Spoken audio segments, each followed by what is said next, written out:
there's another moment, not Shakespeare, but in another movie I made, because I did make Henry V,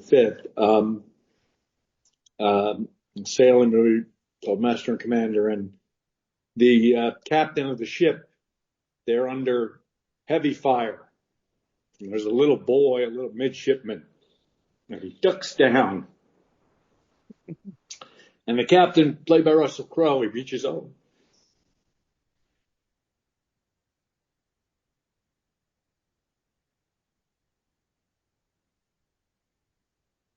He reaches over to the little boy.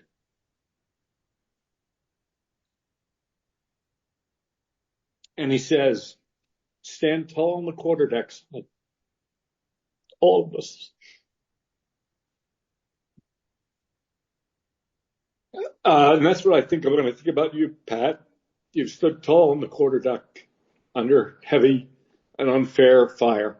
But Tom, with apologies to Shakespeare and King Henry V, whose ragtag army was outnumbered by the French at the Battle of Agincourt, but won despite those odds, King Henry said, sorta, after winning the battle, and those now against us shall think themselves accursed they were not here, and hold their honor cheap when any speaks that fought with us upon St. Crispin's Day. Aim for that win for public media. I wish I could get my head around this. It doesn't make sense. I think things need to change, but you don't end something that's successful and that's desired by the entire populace because you're angry at one thing or another.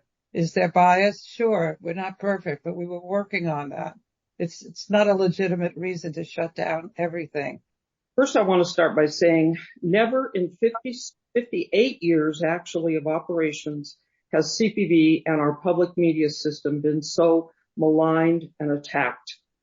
And in the middle of it all, the Capitol Fourth Concert, which originated in Washington, D.C., and has been funded by CPB for decades, was such an incredible success, airing live across our nation on public television and simulcast on public radio and seen on military bases overseas, giving all of us an opportunity to stand tall together and to be proud of our heritage, our country, and public media.